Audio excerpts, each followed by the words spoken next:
मेरे प्यारे देशवासियों, नमस्कार। आज आपसे मन की बात एक ऐसे समय कर रहा हूं जब कोरोना हम सभी के धैर्य, हम सभी के दुख बर्दाश्त करने की सीमा की परीक्षा ले रहा है।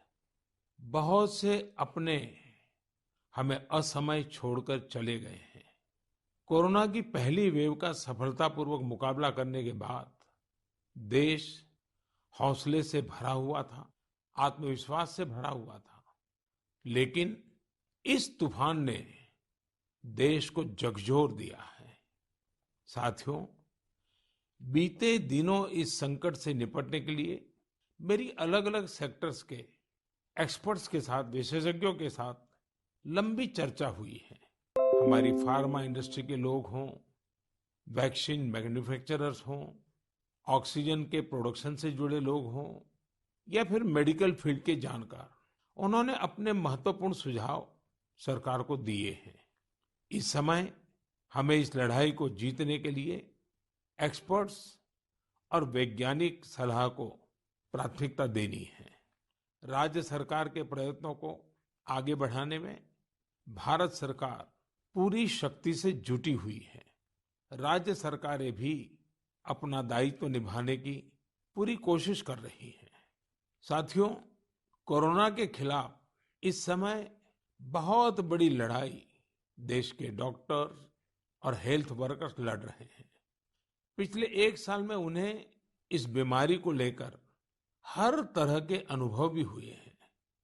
हमारे साथ इस समय मुंबई से प्रसिद्ध डॉक्टर शशांक जोशी जी जुड़ रहे हैं।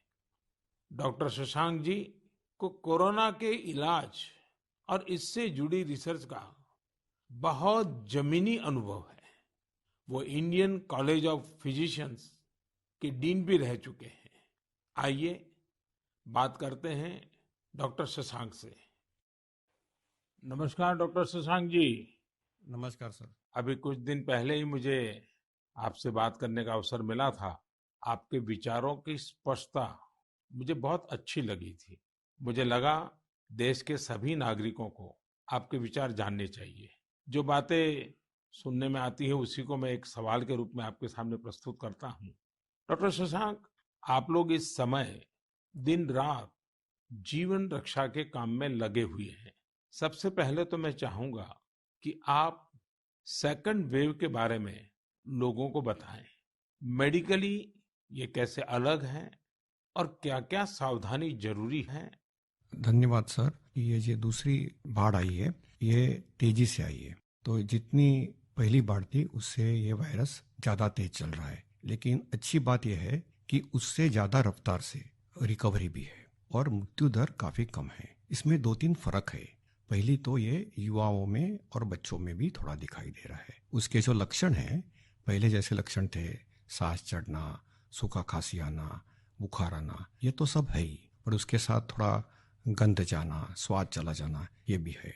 और लोग थोड़े भयभीत हुए। भयभीत होने की बिल्कुल जरूरत नहीं है। 80-90% लोगों में इसमें कोई भी लक्षण नहीं दिखाई देते हैं। ये म्यूटेशन जो बोलते हैं, घबराने की बात नहीं है। ये म्यूटेशन होते रहते हैं। जैसे हम कपड़े बदलते हैं वैसे वायरस भी अपना रंग बदल रहा है, और इसलिए बिल्कुल डरने की बात नहीं है। और ये वेव को हम पाल कर देंगे। वेव आती जाती है और ये वायरस आते जाते रहता है। तो यही अलग अलग लक्षण हैं और मेडिकली हमको सतर्क रहना चाहिए।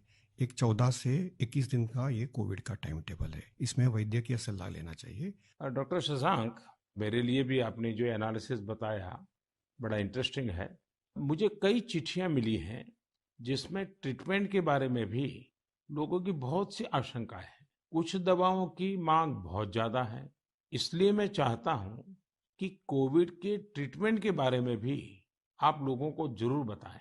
हाँ सर, क्लिनिकल ट्रीटमेंट लोग बहुत देरी से चालू करते हैं और अपने आप बीमारी से दब जाएंगी ये भरोसे पे रहते हैं और मोबाइल पे आने वाली बातों पे भरोसा रखते हैं। और अगर सरकारी दी हुई सूचना का पालन करे तो ये कठिनाई का सामना नहीं आता है। तो कोविड में जो ट्रीटमेंट क्लिनिकल प्रोटोकॉल है उसमें 3 प्रकार की तीव्रता है। हल्का या माइल्ड कोविड, मध्यम या मॉडरेट कोविड और तीव्र कोविड जो सीवियर कोविड बोलते हैं, इसके लिए है। तो जो हल्का कोविड है उसके लिए तो हम ऑक्सीजन का मॉनिटरिंग करते हैं, पल्स का मॉनिटरिंग करते हैं, बुखार का मॉनिटरिंग करते हैं। बुखार बढ़ जाता है तो कभी कभी पैरासीटामोल जैसी दवाई का इस्तेमाल करते हैं और अपने डॉक्टर से संपर्क करना चाहिए। जो मॉडरेट कोविड होता है, मध्यम कोविड होता है या तीव्र कोविड होता है, तो वैद्य या अपने डॉक्टर के साथ संपर्क करना बहुत जरूरी है। सही और सस्ती दवाई अवेलेबल है जिसमें स्टीरॉयड जो है ये जान बचा सकती है, जो इनहेलर्स दे सकते हैं हम, टैबलेट दे सकते हैं हम, और उसके साथ ही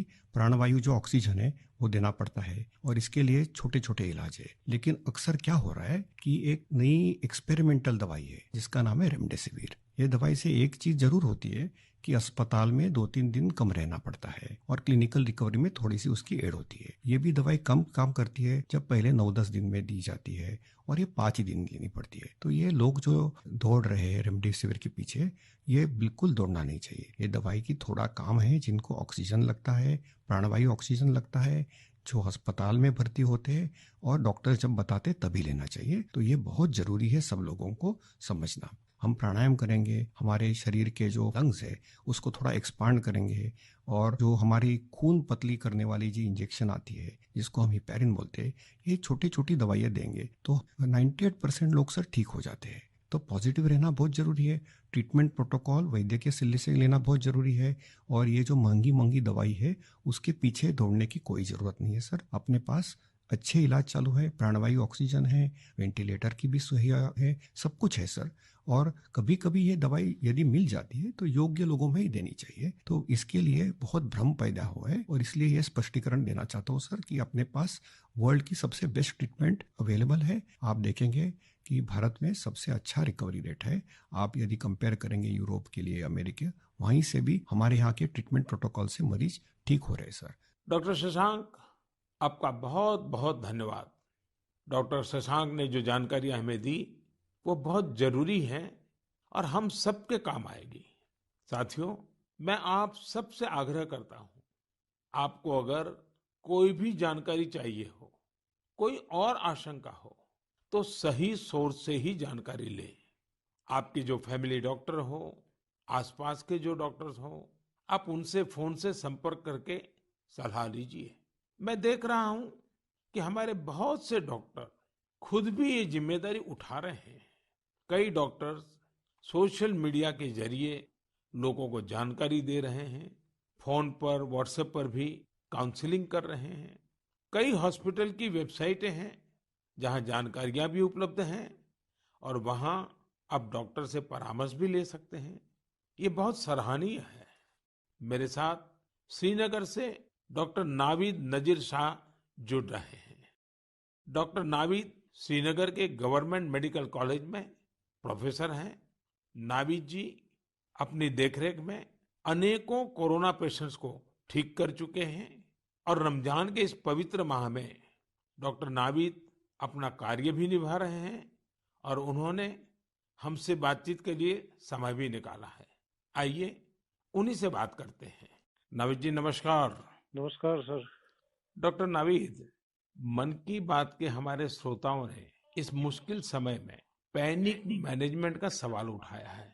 आप अपने अनुभव से उन्हें क्या जवाब देंगे? देखिए, जब कोरोना शुरू हुआ तो कश्मीर में जो सबसे पहला हॉस्पिटल डिजिग्नेट हुआ एज कोविड हॉस्पिटल वो हमारा सीडी हॉस्पिटल था, जो मेडिकल कॉलेज के अंडर में आता है। तो उस टाइम एक खौफ का माहौल था लोगों में, तो था ही। वो समझते थे शायद कोविड का इन्फेक्शन किसी को हो जाता है तो एक डेथ सेंटेंस माना जाएगा ये। और ऐसे ही जो हमारे अस्पतालों में डॉक्टर साहिबान या पैरामेडिकल स्टाफ काम करते थे, उनमें भी एक खौफ का माहौल था कि हम इन पेशेंट्स को कैसे फेस करेंगे, हमें इन्फेक्शन होने का खतरा तो नहीं है। लेकिन जो ही टाइम गुजरा, हमने भी देखा कि अगर पूरी तरीके से हम जो प्रोटेक्टिव गियर पहने और एहतियाती तदाबीर जो है उन पे अमल करें, तो हम भी सेफ रह सकते हैं और हमारा जो बाकी स्टाफ है वो भी सेफ रह सकता है। और आगे आगे जब भी हम देखते गए तो ये मरीज, जो कुछ लोग बीमार थे, कुछ एसिम्प्टोमेटिक थे, यानी कि उनमें कोई बीमारी के कोई लक्षण नहीं थे, हमने देखा कि करीब करीब 90-95% से ज्यादा जो मरीज है वो खुद विदाउट एनी मेडिकेशन भी ठीक हो जाते हैं। तो वक्त जैसे गुजरता गया तो लोगों में एक जो कोरोना का एक डर था वो बहुत कम हो गया। आज की बात जो हम ये सेकंड वेव जो इस टाइम हमारी आई है इस कोरोना में, इस टाइम भी हमें पैनिक होने की जरूरत नहीं है। इस मौके पे भी हम अगर जो प्रोटेक्टिव मेजर्स हैं, जो एसओपीज है, अगर उन पे हम अमल करेंगे, जैसे मास्क पहनना, हैंड सैनिटाइजर का यूज करना, इसके अलावा फिजिकल डिस्टेंस मेंटेन करना या सोशल गैदरिंग्स हम अवॉइड करें, तो हम अपना रोजमर्रा का काम भी बखूबी निभा सकते हैं और इस बीमारी से प्रोटेक्शन भी पा सकते हैं। डॉक्टर नावीद, वैक्सीन को लेकर भी लोगों के कई सारे सवाल हैं, जैसे कि वैक्सीन से कितनी सुरक्षा मिलेगी, वैक्सीन के बाद कितना आश्वस्त रह सकते हैं। आप कुछ बात इसमें बताएं तो श्रोताओं को बहुत लाभ होगा। जब कोरोना का इन्फेक्शन सामने आया, तब से आज तक हमारे पास अभी कोविड-19 के अगेंस्ट कोई इफेक्टिव ट्रीटमेंट अवेलेबल नहीं है। तो हम इस बीमारी को फाइट दो ही चीजों से कर सकते हैं। एक तो प्रोटेक्टिव मेजर, और हम पहले से ही कह रहे थे कि अगर कोई इफेक्टिव वैक्सीन हमारे पास आए तो वो हमें इस बीमारी से निजात दिला सकता है। और हमारे मुल्क में दो वैक्सीन इस टाइम अवेलेबल है, कोवैक्सीन है, कोविशील्ड है, जो यहीं पे बना हुआ वैक्सीन है। और कंपनीज भी अपनी जो उन्होंने ट्रायल्स की हैं, तो उसमें भी देखा गया है कि इसकी एफिकेसी जो है वो 60% से ज्यादा है। अगर हम जम्मू कश्मीर की बात करें, हमारी यूटी में अभी तक 15 से 16 लाख तक लोगों ने अभी ये वैक्सीन लगाया है। हाँ, सोशल मीडिया में काफी इसके जो मिसकंसेप्शन या मिथ्स इसमें आए थे कि ये साइड इफेक्ट्स हैं। अभी तक हमारे जो भी यहाँ पे वैक्सीन लगे हैं, कोई साइड इफेक्ट उनमें नहीं पाया गया है। सिर्फ जो आम हर किसी वैक्सीन के साथ एसोसिएटेड होता है, किसी को बुखार आना, पूरे बदन में दर्द, या लोकल साइट जहाँ पे इंजेक्शन लगता है वहाँ पे पेन होना, ऐसे ही साइड इफेक्ट्स हमने हर मरीज में देखे हैं। तो कोई ग्रॉस हमने कोई एडवर्स इफेक्ट नहीं देखा है। हाँ, और दूसरी बात, लोगों में ये भी आशंका थी कि कुछ लोग आफ्टर वैक्सीनेशन यानी वैक्सीन टीकाकरण के बाद पॉजिटिव हो गए। इसमें कंपनी से ही गाइडलाइंस है कि उसमें अगर किसी को टीका लगा है उसके बाद उसको इन्फेक्शन हो सकता है, वो पॉजिटिव हो सकता है, लेकिन जो बीमारी की सीवियरिटी है यानी बीमारी की शिद्दत जो है उन मरीजों में उतनी नहीं होगी। यानी कि वो पॉजिटिव हो सकते हैं, लेकिन जो बीमारी है वो एक जानलेवा बीमारी उनमें साबित नहीं हो सकती है। इसलिए जो भी ये मिसकंसेप्शंस हैं वैक्सीन के बारे में, वो हमें दिमाग से निकालने चाहिए। और जिसकी बारी आई, क्योंकि 1 मई से हमारा पूरे मुल्क में जो भी 18 साल से ज्यादा की उम्र के हैं उनको वैक्सीन लगाने का कार्यक्रम शुरू होगा। तो लोगों से अपील यही करेंगे कि आप आए, वैक्सीन लगवाएं और अपने आप को भी प्रोटेक्ट करें, और ओवरऑल हमारी सोसाइटी और हमारी कम्युनिटी इससे प्रोटेक्ट हो जाएगी कोविड-19 के इन्फेक्शन से। डॉक्टर नावीद, आपका बहुत बहुत धन्यवाद और आपको रमजान के पवित्र महीने की बहुत बहुत शुभकामनाएं। बहुत बहुत शुक्रिया। साथियों, कोरोना की इस संकट काल में वैक्सीन की अहमियत सभी को पता चल रही है। इसलिए मेरा आग्रह है कि वैक्सीन को लेकर किसी भी अफवाह में न आए। आप सभी को मालूम भी होगा कि भारत सरकार की तरफ से सभी राज्य सरकारों को फ्री वैक्सीन भेजी गई है, जिसका लाभ 45 साल की उम्र के ऊपर के लोग ले सकते हैं। अब तो 1 मई से देश में 18 साल के ऊपर के हर व्यक्ति के लिए वैक्सीन उपलब्ध होने वाली है। अब देश का कॉरपोरेट सेक्टर, कंपनियां भी अपने कर्मचारियों को वैक्सीन लगाने के अभियान में भागीदारी निभा पाएगी। मुझे ये भी कहना है कि भारत सरकार की तरफ से मुफ्त वैक्सीन का जो कार्यक्रम अभी चल रहा है वो आगे भी चलता रहेगा। मेरा राज्यों से भी आग्रह है कि वो भारत सरकार के इस मुफ्त वैक्सीन अभियान का लाभ अपने राज्य के ज्यादा से ज्यादा लोगों तक पहुंचाएं। साथियों, हम सब जानते हैं कि बीमारी में हमारे लिए अपनी अपने परिवार की देखभाल करना मानसिक तौर पर कितना मुश्किल होता है, लेकिन हमारे अस्पतालों के नर्सिंग स्टाफ को तो यही काम लगातार कितने ही मरीजों के लिए एक साथ करना होता है। ये सेवा भाव हमारे समाज की बहुत बड़ी ताकत है। नर्सिंग स्टाफ द्वारा की जा रही सेवा और परिश्रम के बारे में सबसे अच्छे से तो कोई नर्स ही बता सकती है।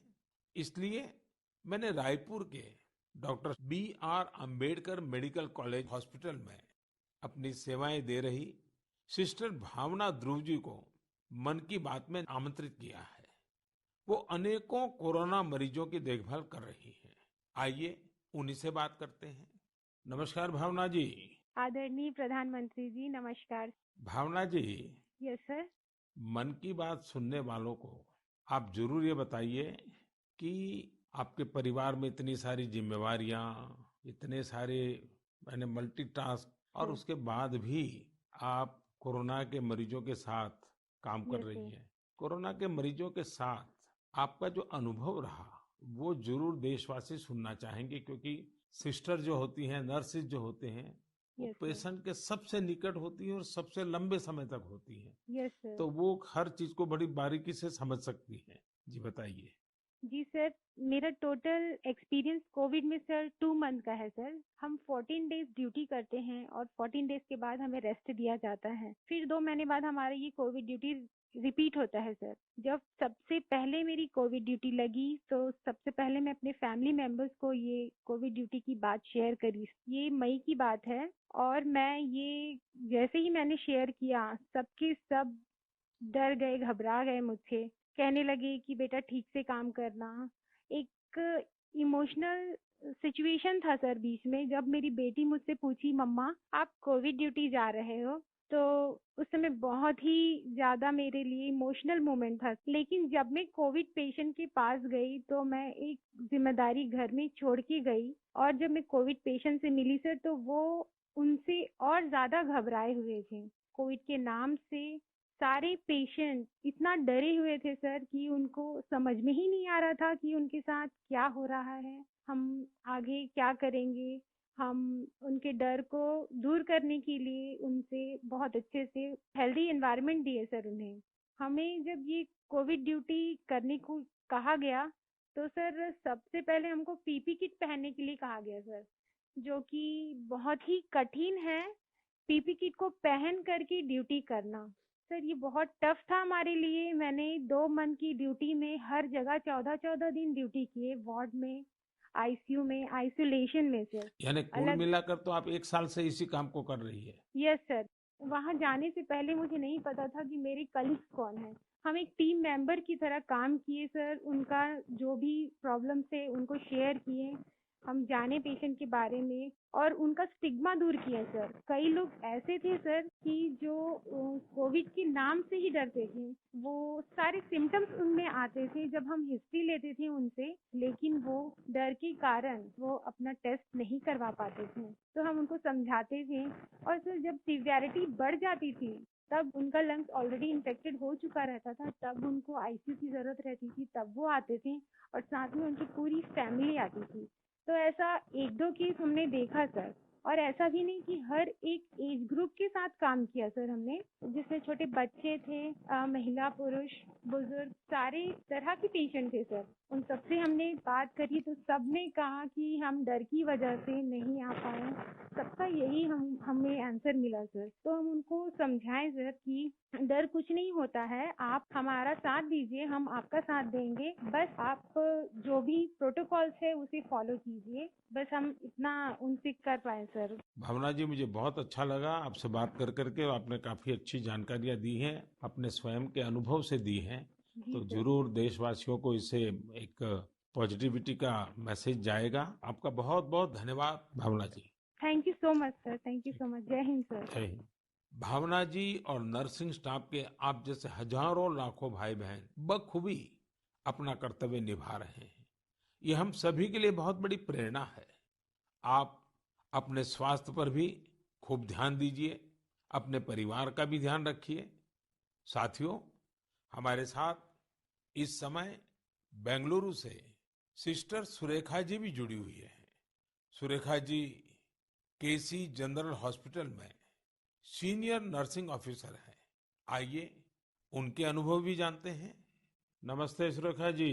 I'm really proud and honored, sir, to speak to Prime Minister of our country. Surekha ji, you along with all fellow nurses and hospital staff are doing excellent work. India is thankful to you all. What is your message for the citizens in this fight against COVID-19? Yes, sir. Being a responsible citizens, I would really like to tell something like, please be humble to your neighbors. And early testing and proper tracking help us to reduce the mortality rate. And moreover, please, if you find any symptoms, isolate yourself and consult nearby doctors and get treated as early as possible. So community need to know awareness about this disease and be positive, don't be panic and don't be stressed out. It worsened the condition of the patient. We are thankful to our government, proud to have a vaccine also. I'm already vaccinated. With my own experience, I wanted to tell the citizens of India, no vaccines provides 100% protections immediately. It takes time to build a immunity. Please don't be scared to get vaccinated. Please vaccinate yourself. There is a minimal side effects. And I want to deliver the message like stay at home, stay healthy, avoid contact with the people who are sick, and avoid touching the nose, eyes, and mouth unnecessarily. Please practice physical distancing, wear mask properly, wash your hands regularly, and home remedies you can practice in the house. Please drink Ayurvedic Kada, take steam inhalation and mouth gargling every day, and breathing exercise so you can do it. And one more thing, last and not least, please have a sympathy towards frontline workers and professionals. We need your support and cooperation. We will fight together. We will get through with the pandemic. This is what my message to the people, sir. Thank you Surekha ji. Thank you, sir. Surekha ji, वाकई आप बहुत कठिन समय में मोर्चा संभाले हुए हैं। आप अपना ध्यान रखिए। आपके परिवार को भी मेरी बहुत बहुत शुभकामनाएं हैं। मैं देश के लोगों से भी आग्रह करूंगा कि जैसा भावना जी, सुरेखा जी ने अपने अनुभव से बताया है, कोरोना से लड़ने के लिए पॉजिटिव स्पिरिट बहुत ज्यादा जरूरी है और देशवासियों को इसे बनाए रखना है। साथियों, डॉक्टर्स और नर्सिंग स्टाफ के साथ साथ इस समय लैब टेक्नीशियंस और एम्बुलेंस ड्राइवर्स जैसे फ्रंटलाइन वर्कर्स भी भगवान की तरह ही काम कर रहे हैं। जब कोई एम्बुलेंस किसी मरीज तक पहुंचती है तो उन्हें एम्बुलेंस ड्राइवर देवदूत जैसा ही लगता है। इन सब की सेवाओं के बारे में, इनके अनुभव के बारे में देश को जरूर जानना चाहिए। मेरे साथ अभी ऐसे ही एक सज्जन है, श्रीमान प्रेम वर्मा जी, जो कि एक एम्बुलेंस ड्राइवर है। जैसा कि इनके नाम से ही पता चलता है, प्रेम वर्मा जी अपने काम को, अपने कर्तव्य को पूरे प्रेम और लगन से करते हैं। आइए उनसे बात करते हैं। नमस्ते प्रेम जी। नमस्ते सर जी। भाई प्रेम, हाँ जी सर। आप अपने कार्य के बारे में हाँ जी। जरा विस्तार से बताइए। आपका जो अनुभव है वो भी बताइए। मैं गेट्स एम्बुलेंस में ड्राइवर की पोस्ट पे हूँ। हाँ। और जैसे ही कंट्रोल हमें एक टैब पे कॉल देता है, 102 से जो कॉल आती है, हम मूव करते हैं पेशेंट के पास। हम पेशेंट को जाते हैं उनके पास। तो 2 साल से हम कंटिन्यू कर रहे हैं काम। अपना किट पहन के, ग्लव्स, मास्क पहन के पेशेंट को जहाँ वो ड्रॉप करने के लिए कहते हैं, जो भी हॉस्पिटल में, हम जल्दी से जल्दी उनको ड्रॉप करते हैं। आपको तो वैक्सीन की दोनों डोज लग गई होगी। बिल्कुल सर। तो दूसरे लोगों को वैक्सीन लगवाएं, इसके लिए आपका क्या संदेश है? सर बिल्कुल, सभी को ये डोज लगवानी चाहिए और अच्छी ही है फैमिली के लिए भी। अब मुझे मेरी मम्मी कहती है ये नौकरी छोड़ दो। मैंने बोला मम्मी, अगर मैं भी नौकरी छोड़ के बैठ जाऊंगा तो सब और पेशेंट को कैसे कौन छोड़ने जाएगा, क्योंकि सब इस कोरोना काल में सब भाग रहे हैं, सब नौकरी छोड़ छोड़ के जा रहे हैं। मम्मी भी मुझे बोलती है कि बेटा ये नौकरी छोड़ दे। मैंने बोला नहीं मम्मी, मैं नौकरी नहीं छोड़ूंगा। प्रेम जी, माँ को दुखी मत करना, नहीं माँ सर। को समझाना। हाँ जी। लेकिन ये जो आपने माँ वाली बात बताई ना, हाँ जी। ये बहुत ही छूने वाली है। आपकी माता जी को भी हाँ जी। मेरा प्रणाम कहिएगा। बिल्कुल। हाँ। हाँ जी। और प्रेम जी, मैं आपके माध्यम से, हाँ जी, ये एम्बुलेंस चलाने वाले हमारे ड्राइवर भी हाँ जी, कितना बड़ा रिस्क लेकर के काम कर रहे हैं, हाँ जी, और हर एक की माँ क्या सोचती है, बिल्कुल सर। ये बात जब श्रोताओं तक पहुंचेगी, हाँ जी, मैं जरूर मानता हूँ कि उनको भी दिल को छू जाएगी। हाँ जी। प्रेम जी, बहुत बहुत धन्यवाद। आप एक प्रकार से प्रेम की गंगा बहा रहे हैं। धन्यवाद सर जी। धन्यवाद भैया। धन्यवाद। साथियों, प्रेम वर्मा जी और इन जैसे हजारों लोग आज अपना जीवन दांव पर लगाकर लोगों की सेवा कर रहे हैं। कोरोना के खिलाफ इस लड़ाई में जितने भी जीवन बच रहे हैं उसमें एम्बुलेंस ड्राइवर्स का भी बहुत बड़ा योगदान है। प्रेम जी, आपको और देश भर में आपके सभी साथियों को मैं बहुत बहुत साधुवाद देता हूं। आप समय पर पहुंचते रहिए, जीवन बचाते रहिए। मेरे प्यारे देशवासियों, ये सही है कि कोरोना से बहुत लोग संक्रमित हो रहे हैं, लेकिन कोरोना से ठीक होने वाले लोगों की संख्या भी उतनी ही ज्यादा है। गुरुग्राम की प्रीति चतुर्वेदी जी ने भी हाल ही में कोरोना को हराया है। प्रीति जी मन की बात में हमारे साथ जुड़ रही हैं। उनके अनुभव हम सबके काफी काम आएंगे। प्रीति जी नमस्ते। नमस्ते सर, कैसे हैं आप? मैं ठीक हूँ जी। सबसे पहले तो मैं आपकी कोविड-19 से जी सफलतापूर्वक लड़ने के लिए जी। सराहना करूंगा। थैंक यू सो मच मेरी सर। कामना है आपका स्वास्थ्य और तेजी से बेहतर हो। जी शुक्रिया सर। प्रीति जी, हाँ जी सर। ये सिर्फ आपके परिवार में आप ही का नंबर लगा कि परिवार के और सदस्य भी इसमें फंस गए? नहीं नहीं सर, मैं अकेली ही हुई थी। चलिए, आज पॉजिटिव। भगवान की कृपा रही। अच्छा, जी मैं सर। चाहूंगा हाँ जी कि सर। आप अपने इस पीड़ा के अवस्था के कुछ अनुभव अगर साझा करें तो जी सर। शायद जो श्रोता है हाँ उनको जी। भी ऐसे समय कैसे अपने आप को संभालना चाहिए इसका मार्गदर्शन मिलेगा। जी सर, जरूर सर। इनिशियली इस स्टेज में मेरे को बहुत ज्यादा लथार्जिक, मतलब बहुत सुस्ती सुस्ती आया, और उसके बाद ना मेरे गले में थोड़ी सी खराश होने लगी। तो उसके बाद ना मेरा थोड़ा सा मेरे को लगा कि ये सिम्टम्स है, तो मैंने टेस्ट कराने के टेस्ट कराया। दूसरे दिन रिपोर्ट आते ही जैसे ही मेरे को पॉजिटिव हुआ, मैं अपने आप को क्वारंटीन कर लिया, एक रूम में आइसोलेट करके। अब डॉक्टर्स के साथ कंसल्ट करा मैंने उनसे, उनकी मेडिकेशन स्टार्ट कर दी। तो आपका परिवार बच गए आपके क्विक जी एक्शन सर। के कारण। जी सर, वो बाकी सबका भी बाद में कराया था, बाकी सब नेगेटिव थे, मैं ही पॉजिटिव थी। और उससे पहले मैंने अपने आप को आइसोलेट कर लिया था एक रूम के अंदर। अपनी जरूरत का सारा सामान रख के उसको मैं अपने आप अंदर कमरे में बंद हो गई थी। और उसके साथ साथ मैंने फिर डॉक्टर के साथ मेडिकेशन स्टार्ट कर दी। तो मैंने मेडिकेशन के साथ साथ ना मैंने योगा, आयुर्वेदिक, और साथ में मैंने ना काढ़ा भी लेना शुरू कर दिया था अपनी इम्यूनिटी बूस्ट करने के लिए। और सर मैं दिन में, मतलब जब भी अपना भोजन वगैरह लेती थी, उससे मैंने हेल्दी फूड जो कि प्रोटीन रिच डाइट थी वो लिया। मैंने बहुत सारा फ्लूइड लिया, मैंने स्टीम लिया, गार्गल किया और हॉट वाटर लिया। मैंने दिन भर मैं इन सब चीजों को ही अपने उस जीवन में लेती आई डेली। और सर इन दिनों में ना सबसे बड़ी बात मैं बोलना चाहूंगी कि घबराना तो बिल्कुल नहीं है, बहुत मेंटली स्ट्रांग करना, जिसके लिए मेरे को ना योगा ने बहुत ज्यादा, ब्रीदिंग एक्सरसाइज करती थी ना, उससे मुझे अच्छा लगता था उसको करने से मुझे।